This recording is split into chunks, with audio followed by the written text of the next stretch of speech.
Cette synergie des volontés obtenues témoigne de la démarche qu'il nous faut résolument adopter pour rebâtir notre pays, sachant exactement ce que nous voulons de manière planifiée, programmée, pour enfin générer la maîtrise d'œuvre et atteindre, comme aujourd'hui, notre objectif fixé. Mesdames, Messieurs, distingués invités, avant de vous dire la nature des objectifs qui nous ont fondés sur cette école, je veux rendre un hommage personnel, mais aussi en votre nom à tous, je le suis sûre, à Madame Jacqueline Bourjoli et à Madame Ghislaine Paul, les deux directrices et directrices adjointes de l'école, qui ont dirigé pendant les décennies des générations de jeunes vers des métiers de l'accueil et du tourisme sans jamais faillir devant les multiples difficultés. Félicitations, mesdames. Elles sont aujourd'hui la mémoire de cette école, sa bibliothèque vivante et sa référence. À vous qui prenez la relève, je vous demande de leur rendre la retraite heureuse en portant bien haut le nom de l'école hôtelière et touristique d'Haïti.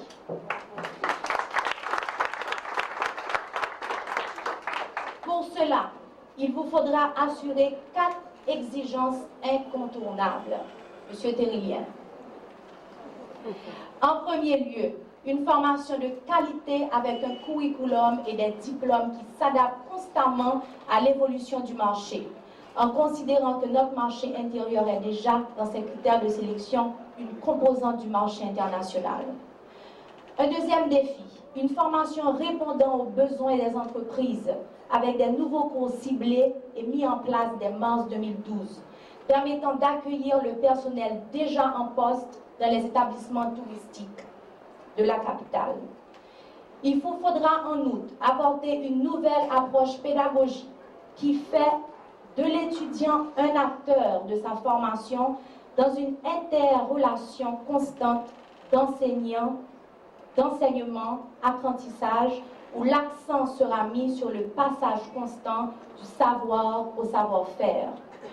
Alors pourra naître un professionnel en harmonie avec lui-même, c'est-à-dire confiant dans ses perspectives d'avenir avec accès à un emploi, valorisant un revenu conforme à ses compétences.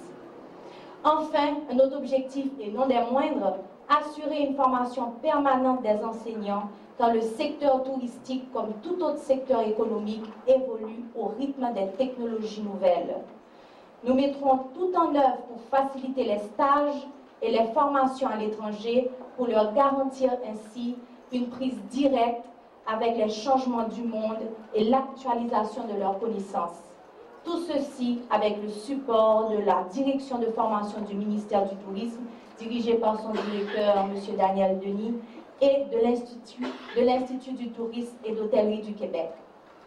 La création d'un outil d'expérimentation grandeur nature avec la construction en 2014, M. Télien vous le demandez, de l'Institut de formation en hôtellerie et touristique d'Haïti est une urgence pour permettre la formation d'un plus grand nombre de cadres et offrir une formation beaucoup plus complète.